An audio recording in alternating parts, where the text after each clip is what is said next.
What's going on? Here goes my review between the NFL, Detroit Lions, and the Minnesota Vikings. Final score 26-16. The Lions lost. The game came on like 6 hours ago, but I was asleep. And you're probably wondering, how in the world are you going to give a review if you've slept through the game? Well, being a Lions fan pretty since I was born and been doing these reviews for the past 5 years, you don't really have to watch a Lions game to know the outcome of a Lions game, because the same type of things happen each game. It's like they have this method, if you will, this cycle of effing up. That's pretty much what they do, right? So, 26-16. Some are saying it was a blowout. Me personally, I don't see it as a blowout. It was only 10 points difference here. So 26-16. It's embarrassing. I can see here there was, a touchdown, maybe another touchdown, and a field goal by the 16 points. But what really got me is, once again, I've been saying this for the past 3 to 4 years, that we need a new quarterback. And every time I make these statements, people get so upset. Oh my God, how can you talk about Matthew Stafford? Look at his stats. Oh my God, blah, blah, blah. Here's the thing. Nobody cares about stats if you're not winning games. Nobody cares about stats if you can't go to the playoffs. Nobody cares about stats if you can't win the playoffs and go to this freaking Super Bowl. That's the problem with the Lions. You guys keep justifying shitty playing, horrible players, and you keep saying, well, maybe next year, maybe next year. Well, guess what? It's next year, next year, next year, next year, and we're still not going anywhere. So once again, we have Stafford. If he's not throwing interceptions, he's getting sacked. His plays are being read. His passes are being deflected. This is the same thing over and over and over again. He sits in the pocket way too long. There's always something. Or he's injured. And if he's injured, he's not going to play to his best capabilities. But even when he's not injured, he's not playing to his best capabilities in the first place.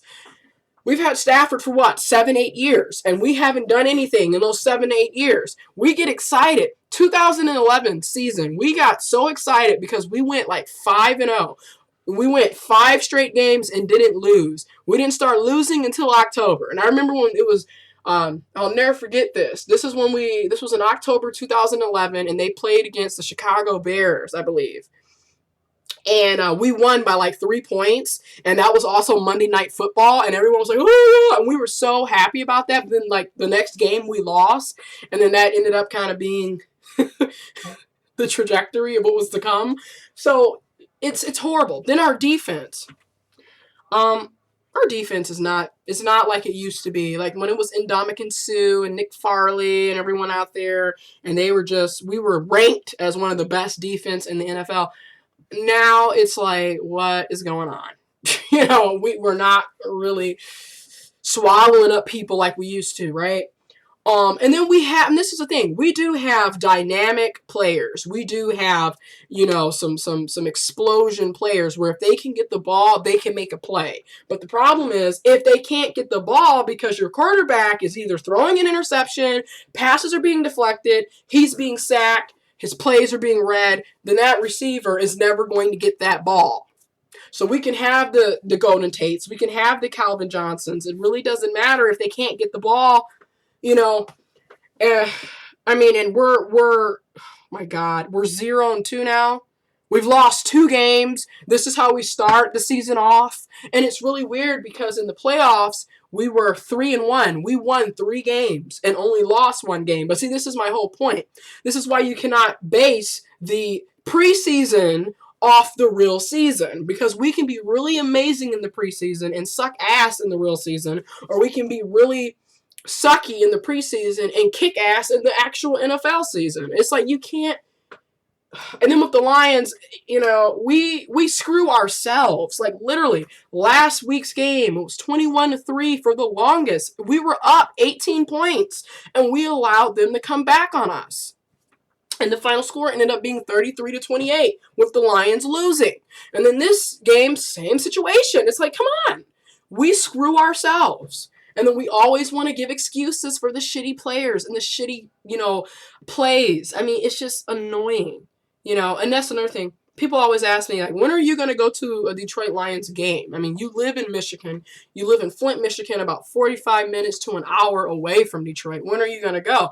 I would love to go, and I have the capabilities of going. But I'm like, I'm not finna spend no $200-300 on a ticket to watch you guys lose. Like, what?